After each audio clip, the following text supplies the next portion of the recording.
आज से हम संविधान की श्रृंखला स्टार्ट करेंगे। संविधान के बारे में जानेंगे और संविधान के जो पार्ट्स हैं, जो अलग अलग भाग हैं, उसको हम लगातार वीडियो के माध्यम से पढ़ेंगे। सबसे पहले हम थोड़ा सा संक्षेप में जानेंगे संविधान क्या है। संविधान एक किताब है, ठीक। किताब में क्या लिखा गया है? देश को चलाने के लिए नियम कानून। तो संविधान एक किताब है जिससे हमारा देश चलता है, उसमें देश को चलाने के लिए नियम कानून वर्णित है। कोई भी किताब हो, किताब लिखने से पहले उस किताब के जो मूल भाव होते हैं, जो आदर्श होते हैं, प्रस्तावना के रूप में लिखे जाते हैं। ठीक वैसे ही जैसे कि हम अगर निबंध लिखने जाएं तो सबसे पहले हम क्या लिखते हैं? प्रस्तावना। प्रस्तावना लिखते हैं। प्रस्तावना होता क्या है? वो निबंध का पूरा मूल पार्ट जो होता है, मतलब मेन पार्ट जो होता है प्रस्तावना में वर्णित होता है, उसी को हम व्याख्या रूप में पूरे निबंध में हम लिखते हैं। ठीक इसी प्रकार से संविधान है, संविधान रूपी किताब है, उसका एक पार्ट है प्रस्तावना। प्रस्तावना क्या है? प्रस्तावना में संविधान के पूरे आदर्शों को समाहित किया गया है। वो आदर्श संविधान के प्रस्तावना में शब्दों के माध्यम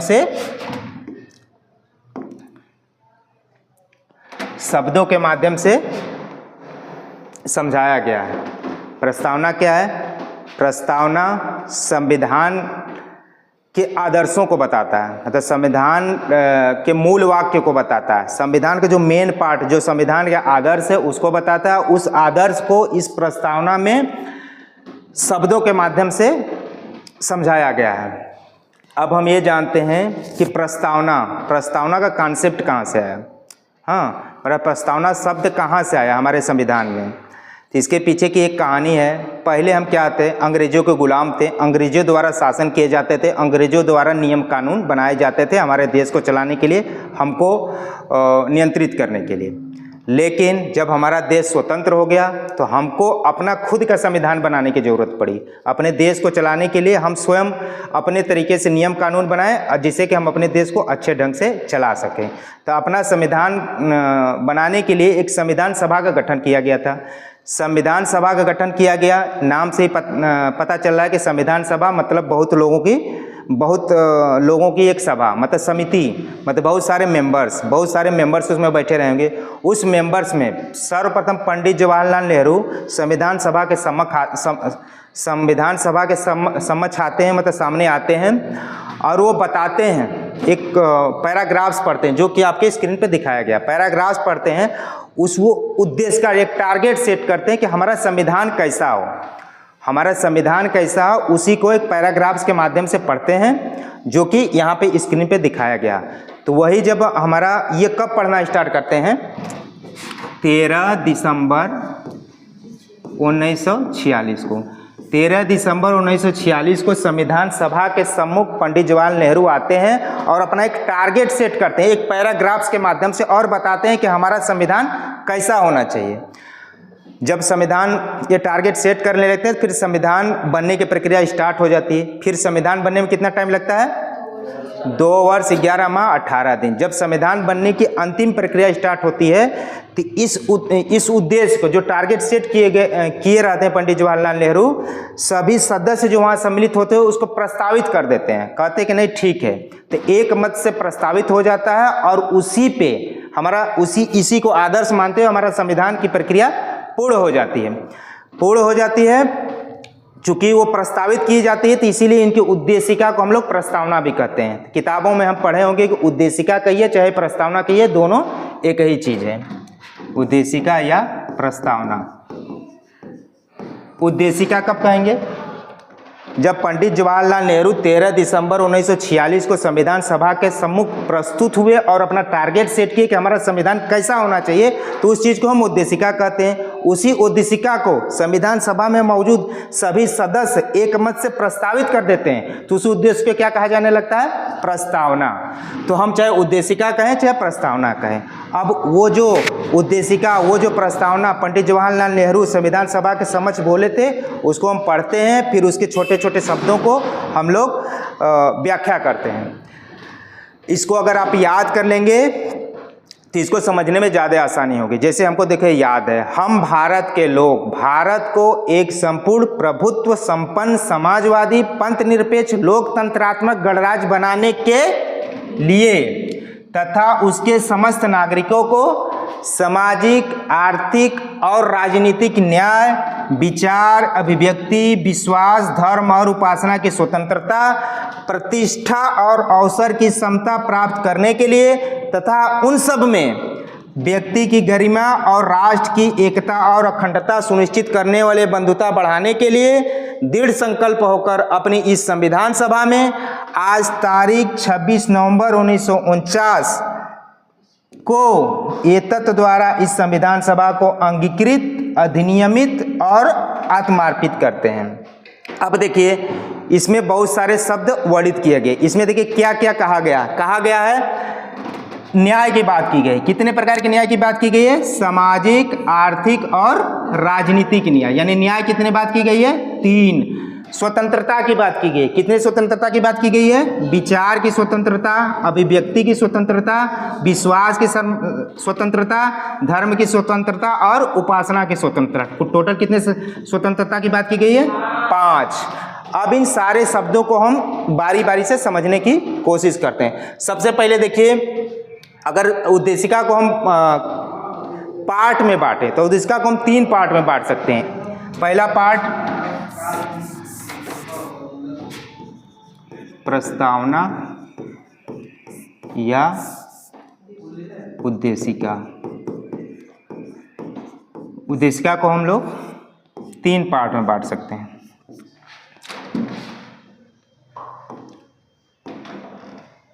पहले पार्ट में हम देखेंगे संविधान के स्रोत। संविधान के स्रोत, संविधान का स्वरूप। तीसरा पार्ट संविधान के उद्देश्य।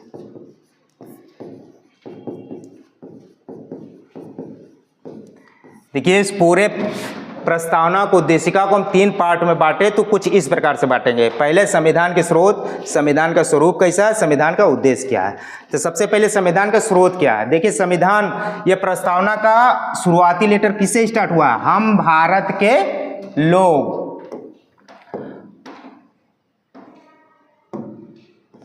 हम भारत के लोग, यानी प्रस्तावना का जो मूल शब्द है, पहला स्टार्टिंग शब्द है हम भारत के लोग। यही क्या है? संविधान का स्रोत है। अगर हमारे सिस्टम की बात किया जाए तो हमारे सिस्टम में सबसे ऊपर कौन है? संविधान।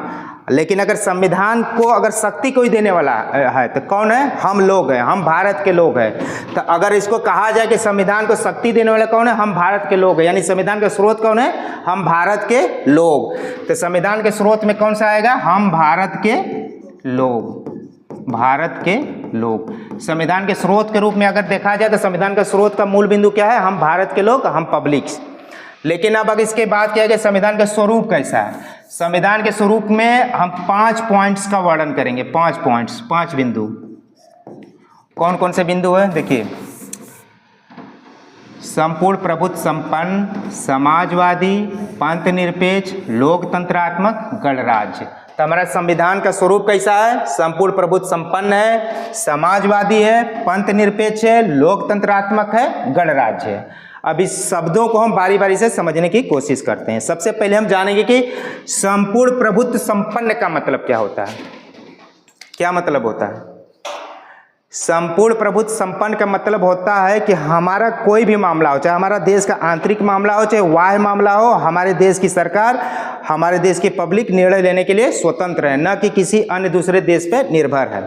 अगर हमको पाकिस्तान से युद्ध लड़ना है तो हम किसी अमेरिका, किसी दूसरे देश से जाकर पूछेंगे नहीं, या युद्ध को रोकना है तो किसी दूसरे का हस्तक्षेप से हम लोग अपना युद्ध नहीं रोकेंगे। आजकल मीडिया में आप लोग देख पा रहे हैं कि भारत पाकिस्तान के युद्ध होने वाला है। ट्रंप महोदय मतलब अमेरिका के राष्ट्रपति आए, वो कहे कि हम भारत पाकिस्तान का युद्ध रुकवा दिए, तो ये गलत बात है। कोई दूसरा देश के कहने से युद्ध नहीं रोक दिया। हम स्वयं निर्णय ले सकते हैं, युद्ध को स्टार्ट करना है या युद्ध को बंद करना, हम स्वयं निर्णय के लिए सक्षम हैं। हाँ, तो हम वाह्य मामले के लिए हम स्वयं निर्णय ले सकते हैं। अगर आंतरिक मामला हो, जैसे अगर लगे कि दहेज प्रथा, दहेज लेना खराब चीज़ है, तो दहेज को बंद करने के लिए हम स्वयं स्वतंत्र हैं। संवैधानिक तरीके से लोकसभा में, राज्यसभा में बिल पास करके हम दहेज प्रथा को खत्म कर सकते हैं। तो हमारी आंतरिक समस्या हो चाहे वाह्य समस्या हो, उसको निर्णय लेने के लिए हम स्वयं स्वतंत्र हैं। अगर ऐसा कर सकते हैं तो हम क्या कहेंगे? हम संपूर्ण प्रभुत्व संपन्न है। हमारा देश कैसा है? संप्रभु राष्ट्र है। समझ में आ गया? संपूर्ण प्रभुत्व संपन्न का मतलब हम आंतरिक तथा बाह्य निर्णय लेने के लिए स्वतंत्र हैं, न कि किसी दूसरे के कहने पे। ठीक, किसी दूसरे के कहने पे हम अपने मन को बदल नहीं सकते। हम जैसा चाहेंगे वैसा करेंगे। हाँ, अगर ऐसा कर पाते हैं तो हम कहेंगे कि संपूर्ण प्रभुत्व हम संपन्न है और हमारा देश कैसा है? संप्रभु राष्ट्र है।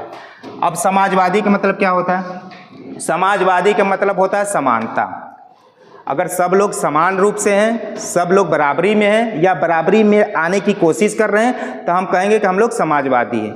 यूरोप के कंट्री में, यानी दूसरे कंट्री में हम देखेंगे तो समानता लाने के लिए, मतलब समाजवादी प्रक्रिया को पालन करने के लिए उच्च वर्ग और निम्न वर्ग में लड़ाई झगड़े होते रहता है, यानी युद्ध के द्वारा वो समानता लाने के लिए प्रयास करते हैं। लेकिन हमारे देश में समानता लाने के लिए गांधी के विचारों को, नेहरू के विचारों को पालन किया जाता है और संवैधानिक तरीके से समानता लाने की बात की गई है।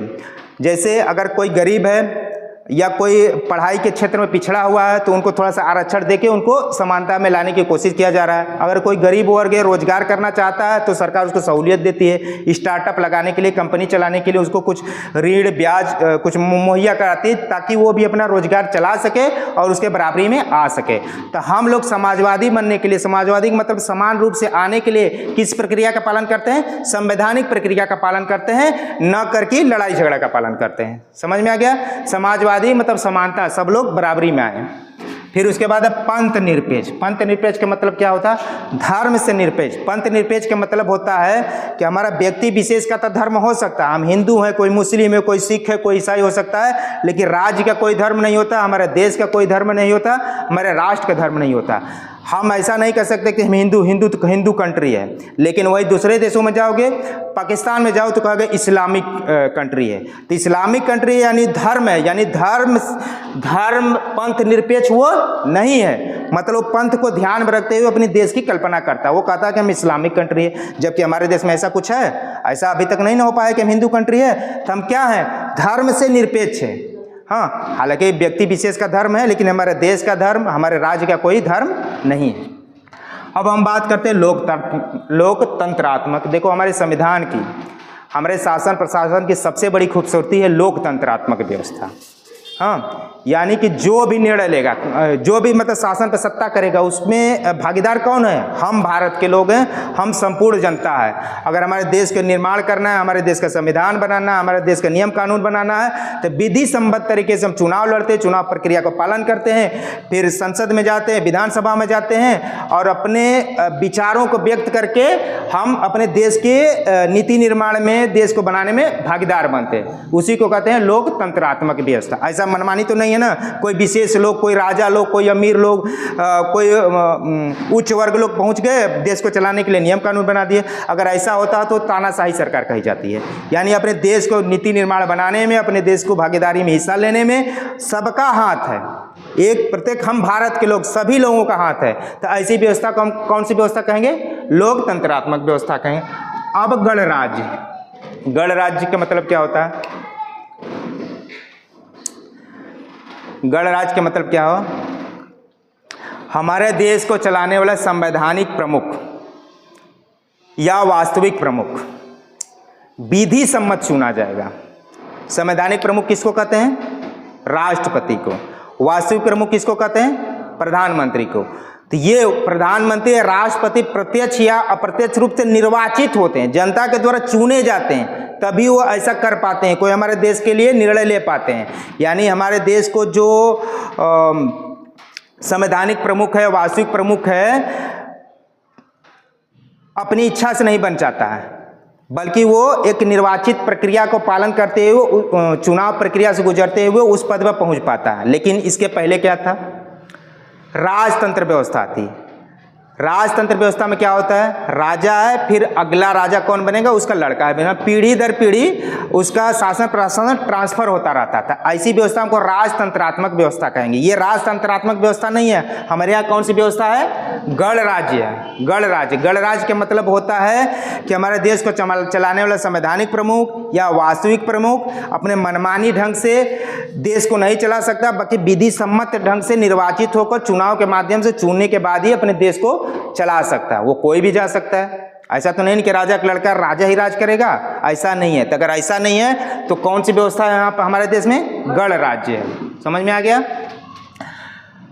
तथा उसके समस्त नागरिकों को सामाजिक, आर्थिक और राजनीतिक न्याय। देखिए हमारे प्रस्तावना में 3 न्याय की बात की गई, सामाजिक, आर्थिक और राजनीतिक न्याय। सामाजिक न्याय का मतलब क्या होता है, सबको समान रूप से लाया जाए। सबको समान रूप से कैसे लाया जाएगा, अगर कोई समान रूप से नहीं है, कोई नीचा है कोई ऊंचा है, तो उसको बराबरी के लाने के लिए सरकार प्रयास करेगी, तो उसको कहेंगे सामाजिक न्याय मिल गया। उसको सामाजिक न्याय मिलने के सरकार काम भी करती है। कोई गरीब हो रहा, कोई किसी को खाने का नहीं, तो क्या है, मिड डे मील, स्कूलों में मिड डे मील योजनाएं चलाई जाती हैं, यहाँ पे फ्री में राशन मिलता है ना। या कोई पिछड़ रहा है, कमजोर है, एससी वर्ग, एसटी वर्ग, तो उसके आरक्षण के बल पर क्या किया जाता है कि वो भी लोगों के मतलब मुख्य धारा में आ सके, क्योंकि हमारे देश में भागीदार हो सके, तो हम कहेंगे कि उसको सामाजिक न्याय मिल गया। आर्थिक न्याय की बात किया गया। आर्थिक न्याय के मतलब क्या है, अगर हमारे देश में रहने वाले लोगों के बीच में आर्थिक विषमताएं हैं, आर्थिक विषमता है कि मतलब कोई गरीब है, कोई अमीर है, किसी के पास बहुत पैसा है, किसी के पास नहीं पैसा, तो सरकार कोशिश करती है कि वो दोनों लोग बराबरी में आए, कोशिश करती है, उस पर काम भी किया जाता है। अब लोग करना ही नहीं चाहे तो अलग बात है। आर्थिक विषमता दूर करने के लिए कौन कौन से सारे उपाय चलाए जाते हैं, सरकार बहुत सारे उपाय चलाई जाती हैं। स्टार्टअप के लिए उनको पैसा दिया जाता है, हाँ, कल फैक्ट्री बैठाने के लिए उनको उचित माहौल बनाया जाता है, उनको ज़मीन दिया जाता है अगर ज़रूरत पड़े सरकार को, तो ताकि वो भी क्या करें, बराबरी में आ सके, वो भी आर्थिक विषमताओं को ख़त्म कर सके, मतलब उनकी बराबरी में आ सके। इससे क्या होगा, उसका विकास होगा, देश का विकास होगा।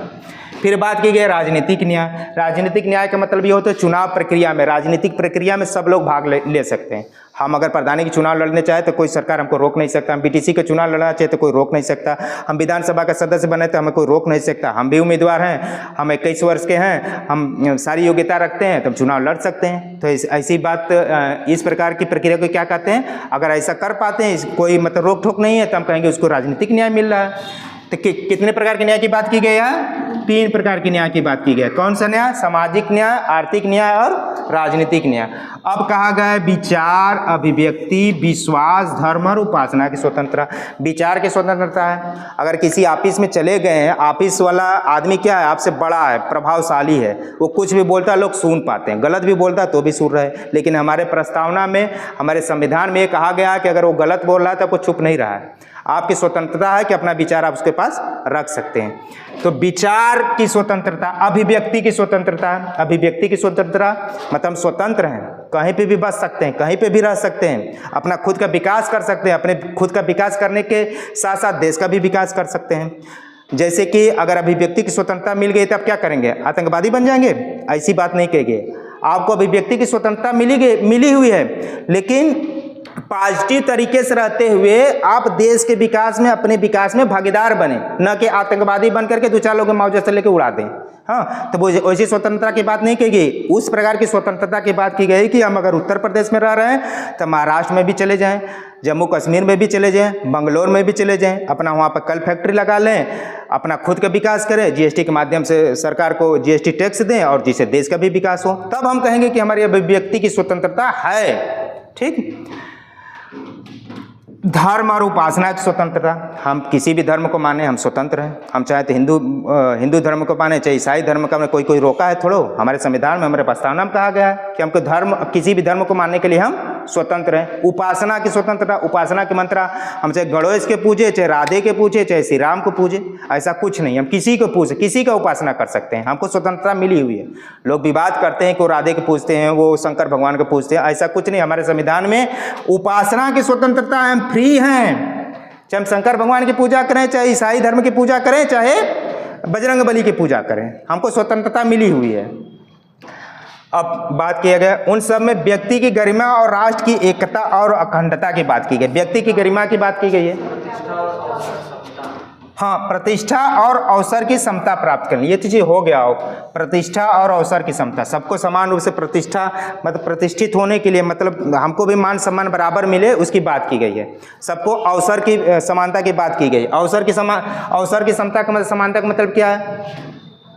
सबको अभी नौकरी का फॉर्म भरते हो ना, किसी गवर्नमेंट जॉब के लिए फॉर्म भरते हो तो क्या तुमको रोक दिया जाता है? सबको समान रूप से मौका दिया जाता है। ऐसा तो नहीं है ना कि फला वर्ग वाला है उसको ज़्यादा मौका दो, महिला है तो हालांकि कुछ आरक्षण दिए गए हैं। आरक्षण इसलिए दिए गए हैं कि ताकि उनको सामाजिक, आर्थिक और राजनीतिक न्याय मिल सके। चूंकि लेकिन अगर यहाँ अवसर की समता बात की, ये भी हो सकता है महिलाओं को क्यों ज़्यादा अवसर दिया जाता है, एससी वालों को आरक्षण क्यों दिया जाता है? तो ये संविधान में लिखा गया है कि अगर वो मुख्य धारा से पिछड़ रहे हैं, चूंकि ये शुरुआत में था, शुरुआत में हमारा देश बड़ा ऊंच नीच में बटा हुआ था, तो उनको बराबरी करने के लिए कुछ प्रावधान किए गए थे। हाँ, तो इसका मतलब ये नहीं कि समानता की बात नहीं की गई है, समानता के बात की मतलब सबको समान रूप से अवसर मिलेगा। इस आधार पर इनको नहीं छाड़ दिया जाएगा कि गोरा है, वो काला है, वो लंगड़ा है, या वो दूसरे धर्म का है, या वो हिंदू धर्म का है, या मुस्लिम धर्म का है। इस आधार पर उसको बाहर नहीं किया जा सकता। समझ में आ गया? यानी सबको समान रूप से अवसर मिला हुआ है। नस्ल, भाषा, जाति के आधार पर उनको बांटा नहीं गया। फिर क्या गया? राष्ट्र की एकता और अखंडता की बात की गई है। सब में व्यक्ति की गरिमा की बात है। सब लोग स्वाभिमानी हैं। हाँ, हम स्वाभिमान से रहेंगे, आप भी स्वाभिमान से रहेंगे। सबको अपनी गरिमापूर्ण जिंदगी जीने की स्वतंत्रता की बात की गई है। राष्ट्र की एकता और अखंडता की बात की गई है। देखिए, हम सब लोग कई भाषाओं में बटे हुए हैं। कोई पंजाबी बोलता है, कोई तेलुगु बोलता है, कोई मराठी बोलता है, कोई हिंदू बोलता है, कोई गुजराती बोलता है। लेकिन इस सब के, कोई हिंदू है, कोई मुस्लिम है, कोई गोरा है, कोई काला है, किसी की नस्ल दूसरी, किसी की जाति दूसरी है। लेकिन उस सब के बाद सबसे बड़ी खूबसूरती क्या है कि वैरायटी होने के बाद हम लोग सब लोग यूनिटी में रहते हैं, अपने देश के लिए ही काम करते हैं। यानी हमारे देश की सबसे बड़ी खूबसूरता यह है कि अनेकता में भी एकता है। तो वही बात किया गया, एकता और अखंडता की बात किया गया। ऐसा नहीं है कि हम सभी कई धर्मों में बटे हुए हैं, कई जातियों में बटे हुए हैं, उसके बाद भी हम लोग खंडित हैं, बाकी अखंडित हैं, मतलब हम बटे हुए नहीं है। तो हमारे प्रस्तावना में, हमारे संविधान में किसकी बात की गई है? राष्ट्र की एकता और अखंडता की बात की गई है। सुनिश्चित करने वाली बंधुता बढ़ाने के बाद भाईचारा की बात की गई है। हम लोग सब मिल के रहेंगे, हम ईद का त्यौहार भी मनाएंगे, वो हमारे दीपावली के त्यौहार में भी भाग लेंगे। ये हमारे भाईचारा की बात की गई है। ठीक, बंधुता बढ़ाने की बात की गई है।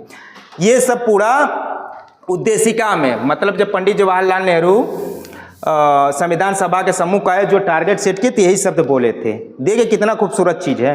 हाँ, यही चीज पूरे संविधान में मौजूद है। अपनी संविधान सभा में आज 26 नवंबर 1949 को ये तत्व द्वारा इस संविधान को अंगीकृत, अधिनियमित और आत्मार्पित करते हैं। ये 26 नवंबर 1949 तारीख, 26 नवंबर 1949 वो तारीख है जब हमारा संविधान पूर्ण रूप से बन करके तैयार हो गया। जब तैयार हो गया तभी इस उद्देशिका पाठ को क्या कहा जाने लगा था? प्रस्तावना। तो अगर कोई पूछे कि हमारा संविधान बन के पूर्ण रूप से तैयार कब हुआ? 26 नवंबर 1949 को। लेकिन अगर लागू करने की बात किया तो ये लागू कब हुआ? 26 जनवरी 1950। ये कई बार क्वेश्चन पूछा गया, आगे भी पूछा जाएगा। और उसके बाद अब इसमें मतलब इसको समझाने के लिए जो शब्द हैं उसको हम लोग अच्छी तरह से समझ पाए। इस पर जब हम बहुत सारे क्वेश्चन करेंगे तो इसको और अच्छे से समझ पाएंगे। ये वीडियो बनाने के बाद तुरंत अगला वीडियो इससे संबंधित क्वेश्चन आंसर का होगा, उसको जब ध्यान से आप देख ले पाएंगे तो ये और अच्छे से समझ में आ गया। अब देखो इसमें कुछ और बात करते हैं। अब देखो जब भी संविधान बना, जैसे हम लोग क्या करते हैं, हम लोग एक निबंध लिखना हो या कोई एप्लीकेशन लिखना हो तो समझ में नहीं आता है कि क्या लिखें, तो क्या करते हैं हम लोग? मोबाइल में गूगल देखते हैं, कहीं उसका नकल मारते हैं या कुछ इधर उधर पेस्ट करके अपना लिख पाते हैं। संविधान भी कुछ उसी तरह से बना। जब भी हमारा ये नेहरू जी जब आए संविधान सभा के सम्मुख इसको बोलने के लिए, तो तैयारी करके आए थे कि हमको क्या बोलना है। तो बोलने के लिए जो प्रस्तावना है, प्रस्तावना का जो विचार है, ये कहाँ से प्रभावित है? अमेरिका से। यानी प्रस्तावना कहाँ से लिया गया है? अमेरिका से लिया गया है। प्रस्तावना के विचार, प्रस्तावना का विचार कहाँ से लिया गया है? अमेरिका से। ऐसा नहीं है कि पंडित जवाहरलाल नेहरू स्वयं आए और अपने मनमाने ढंग से बोले, उसके पहले बहुत स्टडी किए होंगे। हम लोग भी ऐसा करते हैं, एक निबंध लिखना हो, कुछ लिखना हो तो क्या करते हैं? क्या करते हैं, कहीं इधर उधर कट पेस्ट कर करके उसको पूर्ण रूप से कर पाते। तो वही कुछ ये भी किए थे। अमेरिका के विचार से प्रभावित होकर ये संविधान की उद्देशिका को तैयार किए थे। लेकिन इसकी भाषा जो यूज किए गए, ऑस्ट्रेलिया की भाषा यूज की गई है। प्रस्तावना की अगर कोई पूछे कि प्रस्तावना की भाषा कहाँ से ली गई है, प्रस्तावना की भाषा कहाँ से ली गई है, तो हम लोग क्या कहेंगे, ऑस्ट्रेलिया। अब देखो कुछ चीज़ें और भी इसमें हैं, इस पे कुछ विवाद हैं। हाँ, प्रस्तावना में कुछ विवाद है, दो मुख्य रूप से विवाद है, उसको हम जानते हैं। एक विवाद है बेरूवादी बनाम संघवाद 1960, जिसको इसको ध्यान से देखिए समझना जरूरी है, क्योंकि इसका संबंध किससे, प्रस्तावना से। एक बात और है, केशवानंद भारती बनाम केरल राज्य, ये दोनों बहुत इंपॉर्टेंट है और एग्जाम्स में पूछे जाते हैं। सबसे पहले हम जानते हैं बेरूवादी क्या है। बेरूवादी एक जगह है, जब हमारा देश स्वतंत्र हो गया था ना, तो भारत और पाकिस्तान में बंटवारा हुआ था। तब पाकिस्तान को दो हिस्सा मिले थे, एक पश्चिमी पाकिस्तान, एक पूर्वी पाकिस्तान। पूर्वी पाकिस्तान में आज का बांग्लादेश है। 1971 में बाद में फिर पूर्वी पाकिस्तान बांग्लादेश के रूप में आ गया। तो बांग्लादेश से ही, मतलब बांग्लादेश, वर्तमान का बांग्लादेश से सटा हुआ राज्य हमारा कौन है, पश्चिम बंगाल। पश्चिम बंगाल में एक जिला है जलाईपुरी में ही एक स्थान है जिसका नाम है बेरूवादी। बेरूवादी जो जगह है वो पूर्वी पाकिस्तान यानी बांग्लादेश, आज वर्तमान के बांग्लादेश के सीमा से लगा हुआ है। जब हमारा बंटवारा हुआ था भारत पाकिस्तान, तक किस आधार पर बंटवारा हुआ था, धर्म के आधार पर, हिंदू मुस्लिम के आधार पर ना, मतलब मैक्सिमम, हालांकि ये बाध्यता नहीं थी, लेकिन ये मान के मतलब एक कॉन्सेप्ट था कि मुस्लिम लोग उधर चले जाए, हिंदू लोग इधर रहें, लेकिन ये बाध्यता नहीं थी। तो उसमें क्या हुआ कि ये जो बेरूवादी स्थान है, जो कि पूर्वी पाकिस्तान से लगा हुआ जिला जलाईपुरी के नज़दीक है, वो बेरूवादी, वही जलाईपुरी जिले में एक स्थान है। इसमें मुस्लिम कंट्री ज़्यादा रहती थी। हालांकि ये भारत के हिस्से में था, ये स्थान पश्चिम बंगाल आज भी भारत के हिस्से में, लेकिन उसमें तत्कालीन बंटवारा हुआ था। तब मुस्लिम, मतलब पाकिस्तान, मतलब पूर्वी पाकिस्तान वाले क्या कहते थे, ये हमारा हिस्सा है। किस लिए कहते थे, जबकि रेड क्लिफ सीमा का बंटवारा कर दिए थे कि पूर्वी पाकिस्तान तुमको मिलेगा, पश्चिमी पाकिस्तान मिलेगा, ये तुम्हारे भाग में नहीं था। लेकिन था क्या, यहाँ पर मुस्लिम जनसंख्या ज़्यादा रहती थी। जब मुस्लिम जनसंख्या ज़्यादा रहती थी तो पाकिस्तान वालों को लगता था ये भी हमारा हिस्सा है। तो पंडित जवाहरलाल नेहरू उसमें वर्तमान में तत्कालीन प्रधानमंत्री थे, वो क्या किए, इसको देने के लिए एक समझौता करते हैं। बात कहते हैं ले लो, बवाला खत्म करो। ऐसे ही बंटवारा इसी आधार पर हुआ, हिंदू मुस्लिम के आधार पर, यहाँ ज़्यादा जनसंख्या रहती है तो हम इसको दे दें। तब वहाँ के रहने वाले लोग, जलाईपुरी बेरूवादी के रहने वाले लोग विरोध करते हैं, लो ये हम अपने स्वेच्छा से आए हैं भारत में रहने के लिए, ये हमको फिर से पाकिस्तान में जाता है। ये मामला चला जाता है सुप्रीम कोर्ट में चला जाता है। आर्टिकल 3 है, आर्टिकल 3 में ये कहा गया है, अनुच्छेद 3 में ये कहा गया है कि कोई भी राज्य या राज्य के सीमा का बंटवारा कर सकता है, सीमा का निर्धारण कर सकता है, या उसको अलग भी कर सकता है। तो यही स्थिति, तो उसी आधार पंडित जवाहरलाल नेहरू ये बेरूवादी जगह को पाकिस्तान को देने के लिए राजी हुए थे। मामला सुप्रीम कोर्ट में चला गया था। सुप्रीम कोर्ट में कई जजों के बेंच बनती है, उस पर निर्णय लिया जाता है। इसी वाद विवाद को ही हम बेरूवादी वाद के नाम से जानते हैं। बहुत ज़्यादा डिटेल में इसका अलग से हम लोग पढ़ लेंगे। बस ये जाने कि बेरूवादी बनाम संघ, बेरूवादी केस किसके खिलाफ था, संघवाद के खिलाफ। पंडित जवाहरलाल नेहरू क्या चाहते थे कि इसको पाकिस्तान का दे दिया जाए, जबकि यहाँ के रहने वाले लोग, बेरूवादी एक जगह, यहाँ के रहने वाले लोग चाहते थे कि हम यहीं रहें। वो मामला चला गया सुप्रीम कोर्ट में चला गया। तो आर्टिकल 3 का हवाला देते हुए उसमें वर्तमान में राष्ट्रपति कौन थे, राजेंद्र प्रसाद थे। तो मामला राजेंद्र प्रसाद के बाद गया, किस आधार पर इसको मामले को निपटारा किया जाए, ये मामले को कैसे निपटारा किया जाए। तो सर्वे सर्वा कौन है, सुप्रीम कोर्ट। तो सुप्रीम कोर्ट से सलाह, सुप्रीम कोर्ट का विधि का ज्ञाता है, सुप्रीम कोर्ट से सलाह लेने की शक्ति किसके पास है, राष्ट्रपति के पास। पंडित जवाहरलाल नेहरू नहीं जा सकते थे। हमारे संविधान में आर्टिकल 143 कहता है कि इस आर्टिकल के तहत राष्ट्रपति सुप्रीम कोर्ट से सलाह ले सकता है। तो सलाह लेने के लिए सुप्रीम कोर्ट के पास गए, तो सुप्रीम कोर्ट निर्णय देते हैं, उसी निर्णय से संबंधित जो वाद विवाद था उसी को हम लोग क्या कहते हैं, बेरुवादी। तो बेरुवादी क्या है, एक जगह का नाम है, ठीक। तो उसमें क्या कहा, तो अब जब ये सब वाद विवाद आया तो चर्चाएं हुई कि आपको ऐसा करने के लिए संशोधन करना पड़ेगा, आर्टिकल 3 में परिवर्तन करना पड़ेगा। तो वहाँ इसी विवाद में 3 आर्टिकल चर्चा में आए, दो आर्टिकल चर्चा में, एक आर्टिकल 3, एक आर्टिकल 368। आर्टिकल 368 क्या कहता है, संविधान में संशोधन करने की हमको शक्ति देता है। हालांकि ये सब चीज़ें उस समय चर्चा में आई। एक आर्टिकल और चर्चा में है, कौन सा, आर्टिकल 143। आर्टिकल 143 क्या कहता है, राष्ट्रपति को सुप्रीम कोर्ट से सलाह लेने की शक्ति देता है, ठीक। लेकिन सुप्रीम कोर्ट ने क्या कहा कि अभी आप कुछ संशोधन नहीं कर सकते, संशोधन नहीं कर सकते। तो जब संशोधन नहीं कर सकते तो बात आया था कि प्रस्तावना में भी संशोधन नहीं हो सकता। जब पूरे संविधान में संशोधन नहीं हो तो प्रस्तावना को भी तो प्रस्तावना में संशोधन कर दिया जाए। तो फिर सुप्रीम कोर्ट ने निर्णय दिया कि प्रस्तावना संविधान का भी भाग ही नहीं है। जब संविधान का भाग नहीं है तो बेरुवादी बनाम संघवाद में सुप्रीम कोर्ट ने निर्णय दिया कि इसमें हम लोग संशोधन नहीं कर सकते, यानी कि प्रस्तावना को आज जीत जैसा है तैसा ही रहने देंगे। फिर ये कब की केस थी, 1960 क्या था, बेरुवादी बनाम संघवाद। उसके बाद आता है केशवानंद भारती बनाम केरल राज्य।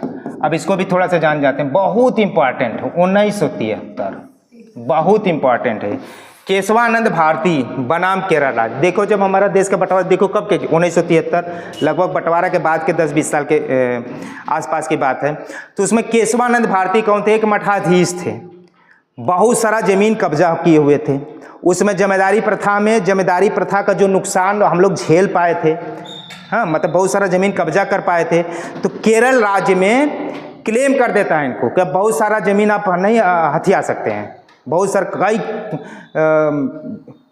1000 बीघा जमीन मठ के नाम पे वो कब्जा किए हुए थे। कौन, एक मठाधीश जिसका नाम था केशवानंद भारती। और वो क्या कहते थे, कहीं नहीं हम कब्जा सकते हैं, हम कोई अपना निजी हित के लिए तो लोग खोले हुए हैं। ये एक मठ है, इसमें बहुत लोगों को भोजन व्यवस्था सामाजिक कार्य किए जाते हैं। तो ये मामला, लेकिन केरल राज्य उस समय था कि नहीं, बहुत ज़्यादा किसी एक व्यक्ति को बहुत ज़्यादा शक्ति देना, इतना बहुत ज़्यादा जमीन देना ये ठीक बात नहीं है। तो चला जाता है मामला सुप्रीम कोर्ट में। सुप्रीम कोर्ट में मामला बहुत इस पे चलता है। इसमें 13 जजों की बेंच बैठती है, 13 जजों की बेंच बैठती है। इस पर खूब निर्णय लिया जाता है और इसका निर्णय 7-6 से होता है। लेकिन जीतती कौन है, सरकार, केरल राज्य जीतता है और इनके पक्ष में निर्णय दिया जाता है। और निर्णय दिया जाता है, इसी निर्णय में सुप्रीम कोर्ट निर्णय देता है कि संविधान में संशोधन हो सकता है। जब संविधान में संशोधन हो सकता है तो उसी टाइम इसको प्रस्तावना को भी संविधान का भाग मान लिया जाता है। जब प्रस्तावना को संविधान का भाग मान लिया जाता है तो वो सुप्रीम कोर्ट की प्रस्तावना में भी आप संशोधन कर सकते हैं। तीसरी 1973 के बाद 42वां संविधान संशोधन, 42वां संविधान संशोधन 1976 आता है और कहा जाता है कि प्रस्तावना में 3 नए शब्द जोड़े जाएंगे। कौन 3 नए शब्द जोड़ेंगे, सपा, समाजवादी, पंथ निरपेक्ष, अखंडता। देखो समाजवादी, पंथ निरपेक्ष और अखंडता। अच्छा, समाजवादी, पंथ निरपेक्ष और अखंडता। जब पंडित जवाहरलाल नेहरू संविधान सभा के सम्मुख अपना उद्देशिका लेकर आए थे, अपना टारगेट लेकर आए थे कि हमारा संविधान कैसा बनना चाहिए, उस समय ये 3 नए शब्द नहीं थे। ये 3 नए शब्द कब जोड़े गए थे, 1976 में। किस संविधान संशोधन के द्वारा, 42वें संविधान संशोधन द्वारा। तब जा करके इसका, लेकिन इसमें यह भी सुप्रीम कोर्ट कहा था कि प्रस्तावना में ठीक है संशोधन कर लो, कुछ नया शब्द जोड़ लो, लेकिन उसकी मूल भावना को नहीं बिगाड़ना है। मतलब जो पहले से है उसको वैसे ही रहना है। कुछ नया शब्द जोड़ सकते हो लेकिन उसका सकारात्मक प्रभाव होना चाहिए, यानी इसको और मजबूती हो सके, निर्णय लेने में, इसको किसी संविधान को व्याख्या करने में और ज़्यादा सहूलियत हो। तो सुप्रीम कोर्ट ने किसका सिद्धांत दिया था, मूल ढांचा का सिद्धांत दिया था। मूल ढांचा का सिद्धांत। ये पूछता है कि मूल ढांचा का सिद्धांत कब आया था, 1973 में किस केस में आया था? केशवानंद भारती बनाम केरल राज्य में। केशवानंद भारती बनाम केरल राज्य में सुप्रीम कोर्ट ने प्रस्तावना को संविधान का भाग माना था और कहा था कि आप संशोधन कर सकते हैं। इसी को ध्यान में रखते हुए 42वां संविधान संशोधन 1976 के द्वारा हमारे प्रस्तावना में 3 नए शब्द जोड़े गए थे, सपा, समाजवादी, पंथ निरपेक्ष और अखंडता। लेकिन यह भी कहा था कि आप जोड़ना जोड़ लो, लेकिन उसकी मूल भावना को बिना बिगाड़े, यानी मूल ढांचा को बिना बिगाड़े हुए। तो मूल ढांचा के सिद्धांत कब आया? केशवानंद भारती बनाम केरल राज्य में। ठीक, इसके बाद हमें लग रहा है कि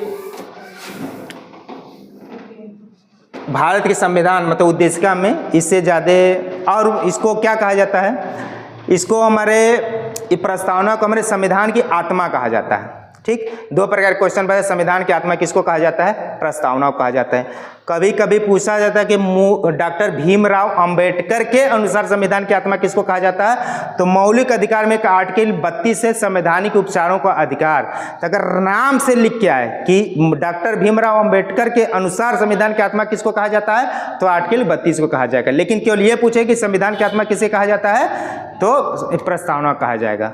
अब प्रस्तावना में इससे ज़्यादा बहुत कुछ पढ़ने के नहीं है। अब इसके बहुत सारे जब क्वेश्चन करेंगे उसमें कुछ नए शब्द आते हैं, तो उसके माध्यम से इसको और अच्छे से मजबूती से इसको पढ़ लिया जाएगा। ठीक, इसके बाद ये वीडियो देखने के बाद तुरंत आप क्वेश्चन आंसर का एक सीरीज कर पाएंगे, तब ये और अच्छे से समझ में आ पाएगा। आज के लिए इतना ही, धन्यवाद।